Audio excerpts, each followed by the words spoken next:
Hi, everyone. I'm Dr. Jaydee Romick. Forget exercise. Just don't not move.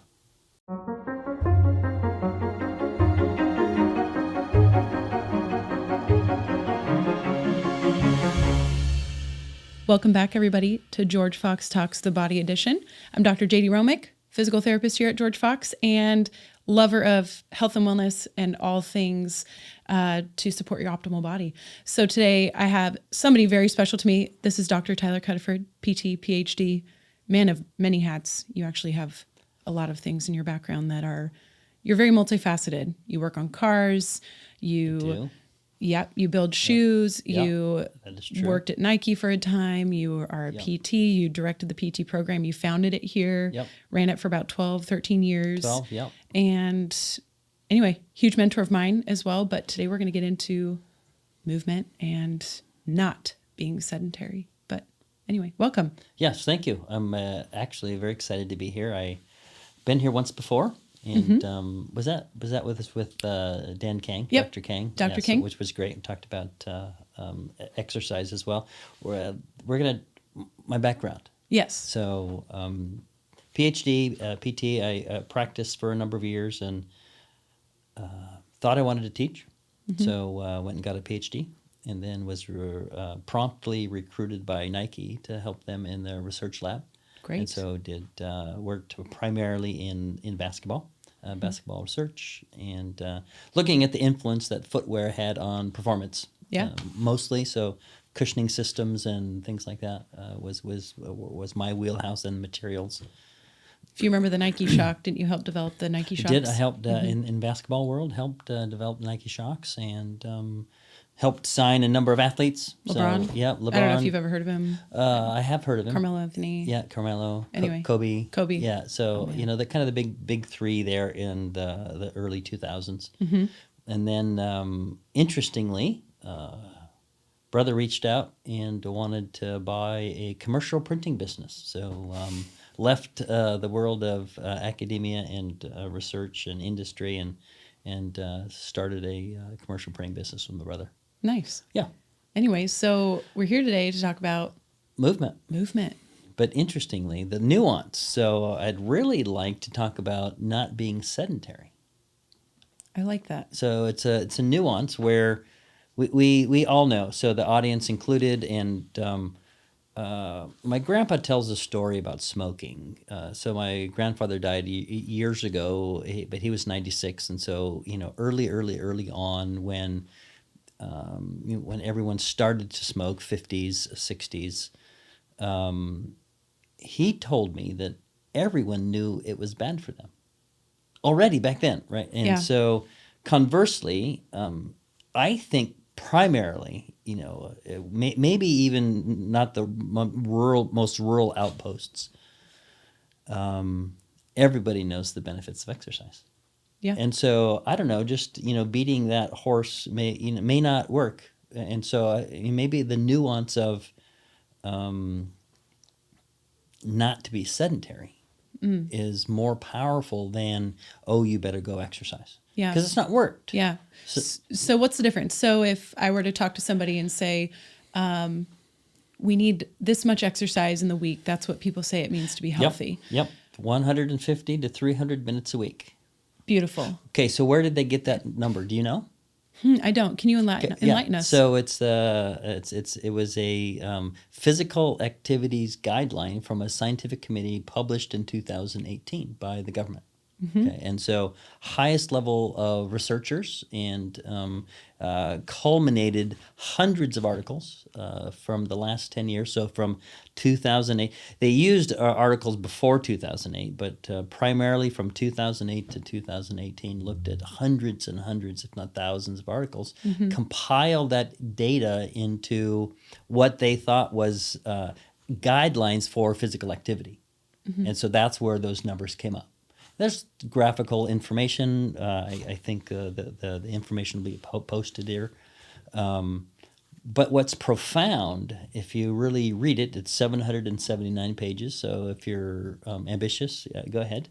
And You reviewed it before you came in here today. I did. Yeah. I did glance at it a Glanced, little okay. bit because the power. I just remember I've talked about it a number of times before, and even internationally, I've talked about the physical activities guideline. But the nuance is when you look at all-cause mortality, so meaning everything that seems to be negative on us and cause us to die, that's preventable. So all-cause mortality. So and what's linked is heart disease has always been number one. So the number one disease that's preventable, primarily, largely preventable, that kills us is heart disease. The next one is cancer. I'm sorry, cardiovascular disease, so stroke. Yep. And then the next one is lack of movement. So not exercise, it's just being sedentary is number three. And that's the result of this physical activities guideline report. So, and it's profound. So if you look at graphs, and I'm a geek that way, and so if you look at the graphs in the report, there's a dramatic decrease from any type of activity of not being sedentary. So if you're sedentary, it has all these negative effects, on your body. And just the littlest amount of activity, not exercise. We're going to differentiate exercise from activity. I hate to exercise. That's weird, right? Because I mean, no, you're not. That's not weird. is that not weird? Hating Because to exercise. oh my gosh, Exercise is hard. everyone calls me a runner because there's a running group for 20 years. We run every Saturday. Somebody usually was preparing for a marathon, so a lot of times we'd go long. And so for 20 years, we every Saturday morning, rain or shine or sleet or snow, there'd be a handful of us running. I haven't, to be transparent, we're going to talk about this too. I hurt my knee a couple years ago, and you looked at it, and tore my meniscus, and so I've been lazy. I'm back running again, but people call me a runner, and it's just like, well, one, I don't look like a runner, and then two, I hate to run, and so exercise. I don't know. I don't necessarily want to talk about exercise. I don't like to exercise. Yeah, it's painful. Yeah, I breathe. It stresses the body. I breathe really hard. When I run. I mean, and I sweat a lot. I sweat a lot, and I'm panting, and then you're done, and then I've been running with my wife lately, and then she'll finish and say, "Oh my gosh, I feel so much better," and I'm still breathing hard, and I'm still like panting my heart out. It's just like. No, it doesn't feel good yet. I've never experienced the runner's high. No, never experienced the runner's high. So, and I've been running a long, long time. I may have felt it one or two times out of these, last 25 years I've run. So I just, people that are listening here, I'm pretty sure everyone knows the benefits of exercise. So I don't want to talk about that. But what's really happening is the amount of information that we know that it's detrimental to us to be sedentary. I think that's a different lens, or at least a different conversation to have. So that's that's kind of where I'd like to go. Well, I want to chime in too, because the coolest thing I learned about the blue zones, who are the longest living cultures in the world with lowest all-cause mortality, or like causes of morbidity. They don't have all the disease that we do, but they don't train for marathons. They don't hit the gym and lift weights. They actually just are forced into movement more naturally in their environment. They walk everywhere. They don't use gardening tools or mechanical tools for convenience. Like, they take care of everything outside that they need to. They're just willed into movement a lot more. And so it kind of struck me that they don't actually train their bodies like we do. They don't exercise, and they're not miserable. In fact, some of them drink wine every day. They do. They have meat every day. Right. Small amounts. Right. So, and there might be some critics of the blue zones, from a research kind of methodology kinds of things. And one of the profound things, just what you had said, those that lived higher up in the mountains in Greece lived longer. from the coast, right? Because they would have to go down to the coast to fish and do these things, and then walk up the hill, to get back to their house. And so they're actually the ones that live the longest. Right. So I thought that was interesting. Yeah, and they're not panting and they might be panting and breathing hard, but it's just normal for them. It's normal activity, and it's not exercise. They're like you said, they're not training for marathons.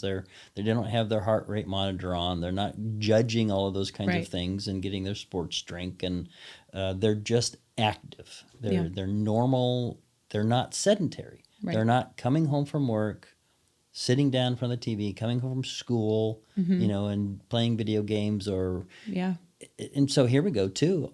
You could easily be doing something constructive. So meaning, video games aren't bad. YouTube's not bad, or you can learn a ton of stuff. Yeah. Yeah, what we talked about outside. Yeah. It used to be, I stayed at Holiday Inn, so, I know all this stuff. But now it's, I watched the YouTube video, and now I can do stuff. Yeah. So there's power in that for sure.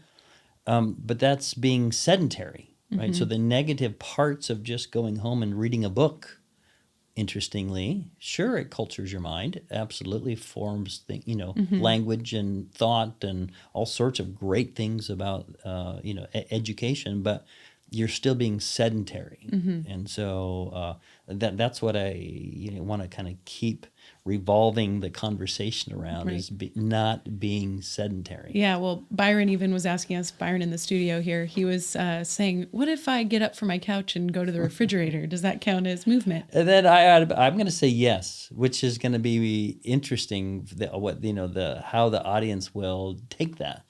Because we have this idea that, it has to be exercise. Yeah. What if you had, you put your M&Ms across the room, and so every time you got the M&M, you had to get up. Yeah. And so it's about being more active and being less sedentary. Yeah.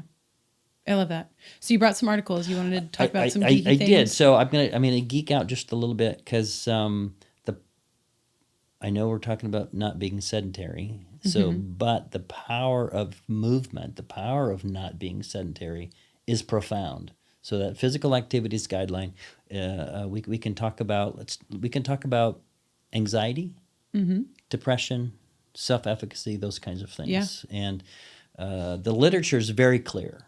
You talked about chronic pain, so we can kind of link. Not that those have anything to do with chronic pain, but when we look at all, and this is hard to in the scientific world to have everyone agree, right? So if you read all these articles, I want to say there's probably 90% agreement, 95% agreement that in the chronic pain world, those that got better had to include movement.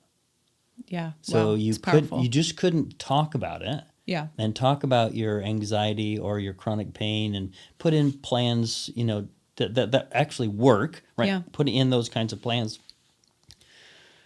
The only people that got better were those that moved and talked about it.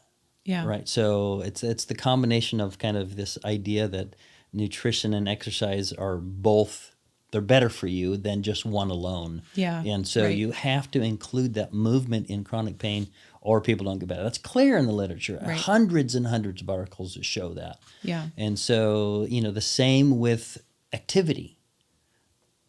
It's best to be non-sedentary than it is not to be. And so when there's a gentleman, Dr. Andrew Huberman, he's at Stanford. Yeah. He's got his own podcast, Neuroscience Love Geek. that guy. And not that I listen to a lot of that, but I've heard a handful of things, and I like when he talks about, because he's like he understands the neurochemistry, so the interaction between the nervous system and the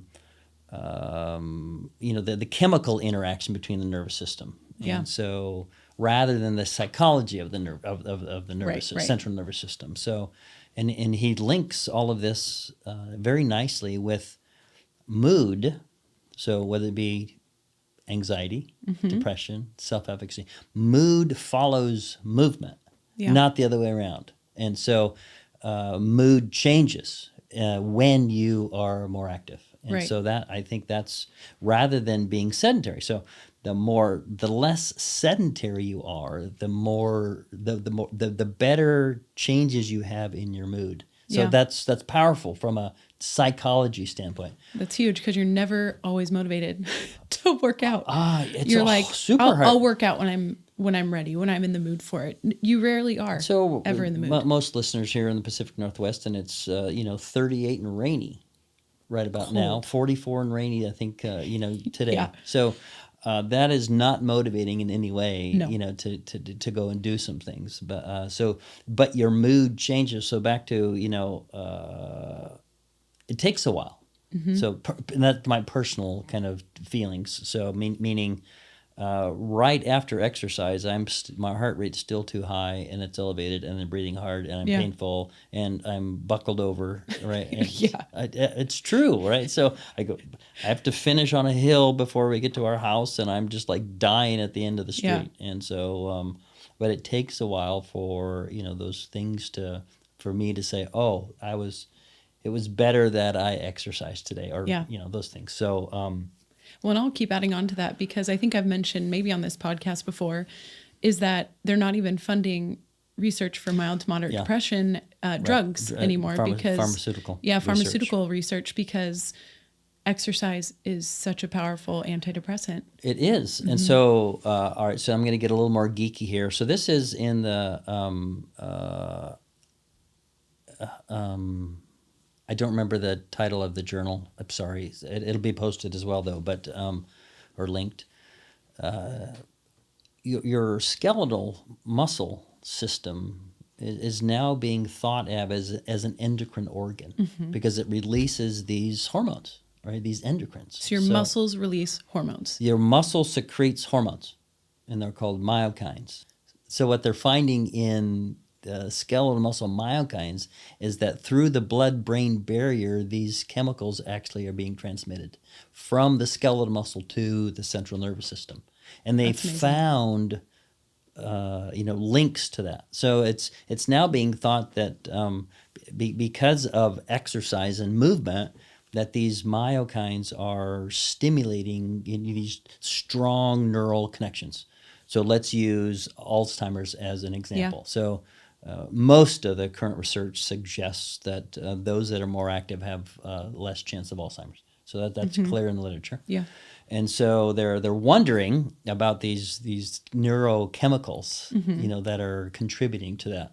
And one of the things that they're finding, which I thought was profound, it's these nuances again. It's not because the benefits, people have shown that forever. Right. The benefits of that. But what they've found is if you're not movement, so again, sedentary, if you're more sedentary, the neurochemicals actually, the being sedentary degrade the neurotransmitters. So it has the opposite effect. It has the opposite effect. So not that it has a negative effect. It actually ruins the connection between the muscle and the brain in the central nervous system. Wow. So you have less connectivity between the skeletal muscle system and the central nervous system, and so it's like the smoking idea. So it's actually worse if you do. So that's why that fake title was sedentary. Being sedentary is worse than smoking, and it's the exact same thing because what it does, it not only do you physiologically not feel better and all those kinds of things that lack of movement or being sedentary does, it degrades the neurotransmission of these pathways. So I think that's again a nuance, and so being sedentary is really bad. So I'm curious about the effects because I get a lot of folks as a PT. Yeah. So picture you've just had an injury like your knee. Okay. You decide, wow, every time I run, my knee blows up and it hurts. Yep. I'm not going to run anymore. Yeah. I don't want to make it worse. Yeah. 6 months down the line, maybe you have more knee pain because you're like, I just didn't want to make it worse. Yeah. But in that 6 months, you haven't been doing anything on it. Now all of a sudden you have worse pain. Some people they twist an ankle, so they don't do anything on that ankle. So they learn to use the other leg a little bit more. Then when they start putting more weight on that ankle, it starts hurting again. I see it all the time. Yeah. Kind of this inactivity related pain. Yeah. Does that make sense with what you're describing? It's completely real. So, and that's not just a phenomena of the United States, right? So you've traveled to Africa, Yeah. right? And Yep. so went on your trip. And Yeah, we did clinics and we did, yeah.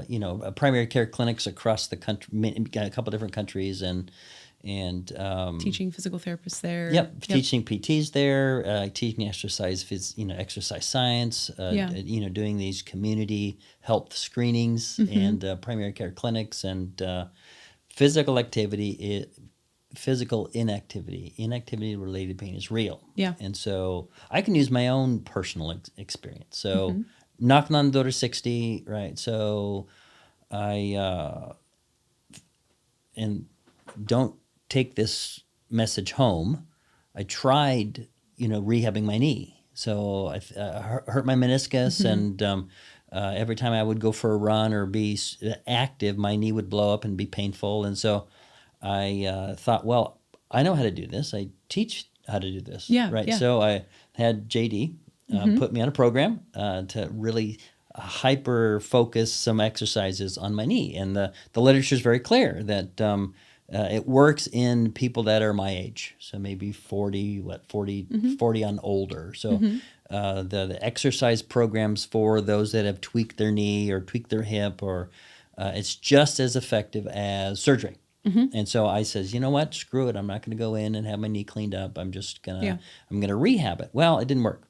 So tried it one time, and then it just kept on blowing, getting painful, and tried it again. So I took some time off, not on purpose, right? So there was just lots of kind of challenges, that, whether it be work or other kinds of things. So Life things that happens got to in a the lot of way, people. and so I was a little disappointed in myself for letting some things influence my activity, and so stopped running. Again, And, another human thing. Yeah, being human. Yeah. And so I said, screw it here a couple months ago. I says, you know what? I've gained weight. I'm not disciplined anymore, or less disciplined, and I've just got to get back to doing things that I know that it's healthy for me.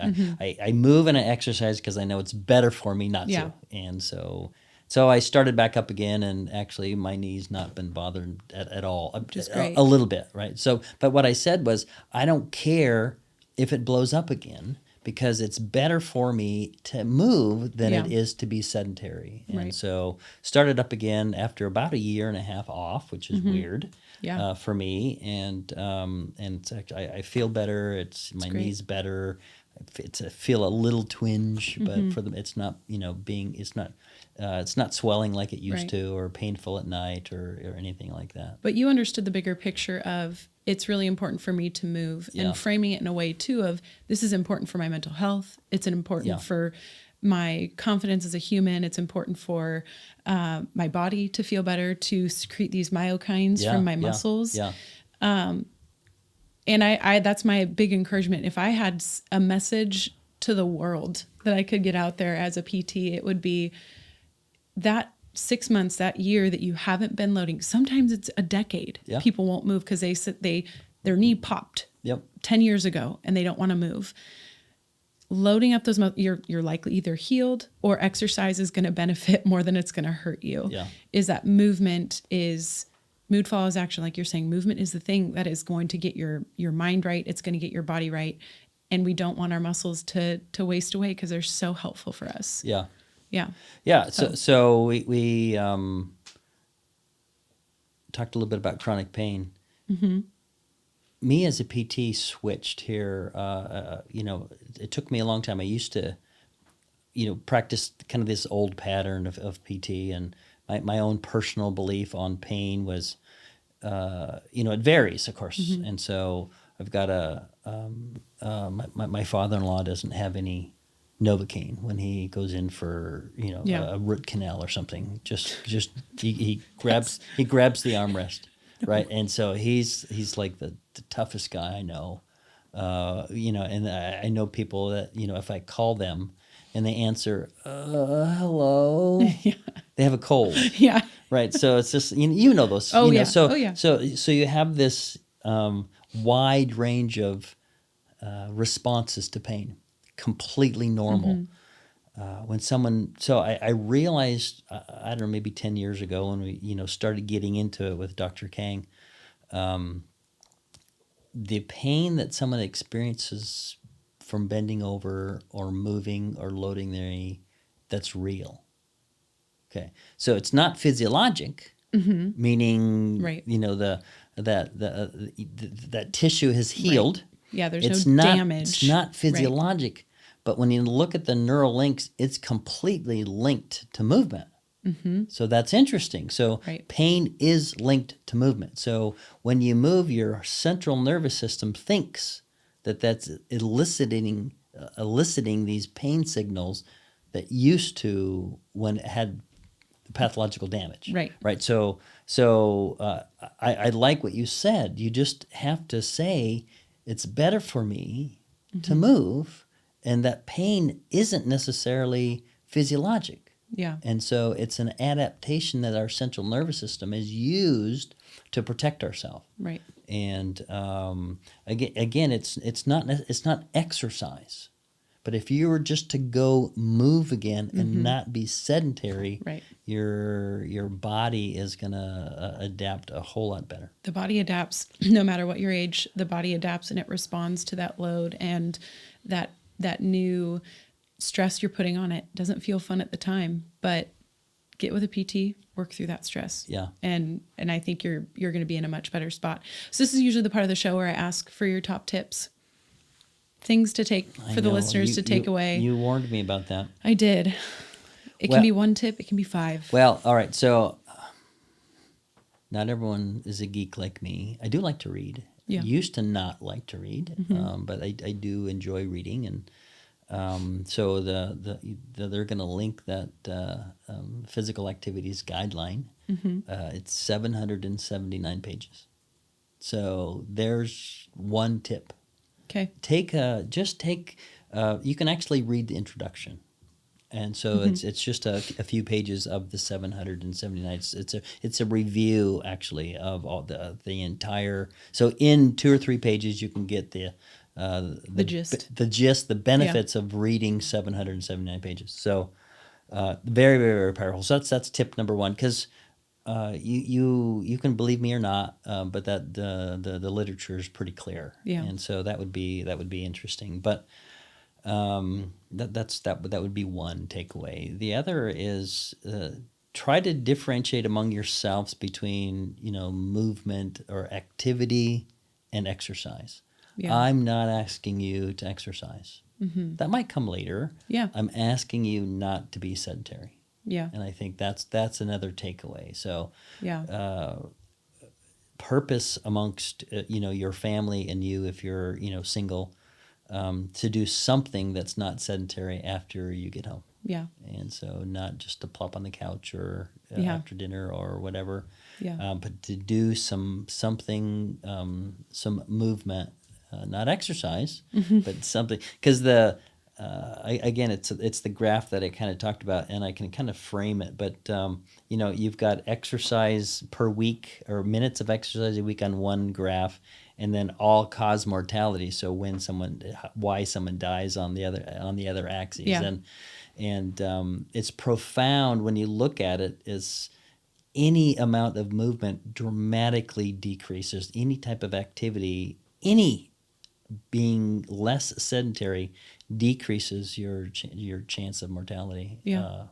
And then it levels off, and that's where those numbers come in. Yeah. Up to 300 Right. minutes a week. I know I'm not supposed to add things, but so here we go. Ready? So if you exercise 30 hours a week, your risk goes up. Which is interesting. It's Like, right? don't exercise too much. Yeah, so Don't move too much. there actually is literature that says, hey, you can exercise too much, and that graph will start to go up again, and you're actually less healthy than those that just do a moderate amount of activity. The body needs the recovery. It needs all those kinds of rest. things. You're actually, like you said earlier, I mean, the reason that you're bending over breathing hard is because it's stressing your body and it's Right. painful. Right. And so that's normal. Yes. Yeah. So, to get out and move and having something, tweak, having a twinge, having, some response to that is pretty normal. Yeah. And 99 times out of 100, there's nothing. Yeah. And it's better to move than not. It's better to not be sedentary. Yeah. It's better to move than not. Yes. It's amazing. Well, thank you for sharing all your wisdom today. Certainly. This was super helpful. And I hope that this reaches you if you have somebody in your life that, not that if they need a nudge to move, but if they're afraid to move, or if they've had an injury in their past, or maybe you want to get out and connect with your friends and go on a walk or do something to not be sedentary, do it. Maybe you're having trouble sleeping. Yeah. Actually, the literature again is clear. That helps. So thank you again, Tyler. Yes, you're welcome. And we'll talk to you soon. This video podcast is a production of George Fox Digital. To find more material like this, you can subscribe to George Fox Talks on YouTube, Apple Podcasts, Spotify, or wherever else you listen to podcasts. Our team really appreciates your feedback in the form of likes, comments, and reviews, and we'd really love to hear what you think. To sign up for our weekly email list and to keep up to date with the latest episodes and publications, you can check us out on the web at georgefox.edu/talks. Thank you for listening, and we'll see you in the next episode.